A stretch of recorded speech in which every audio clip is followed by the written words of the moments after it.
Καλησπέρα. Ναπολέων Βερμίκης, καθηγητής φιλοσοφικής. Χαίρομαι πολύ.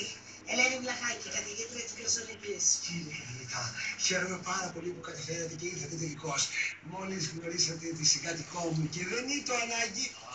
Το μεγάλη ανάγκη, Κωνσταντίνε, γιατί προέχει να γνωρίζουμε ωραίες υπάρξεις, οι οποίες δημιουργούν μια ψυχική ευεξία. Ευχαριστώ πολύ για το ωραίες υπάρξεις. Νομίζω θα τα ίσως. Θα μείνετε εδώ μαζί μας. Ως Ελένη. Δεν γιορτάζετε εσείς?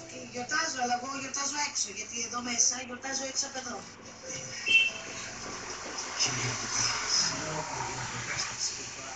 Εγώ δυστυχώς ζω τέτοιες στιγμές καθημερινώς.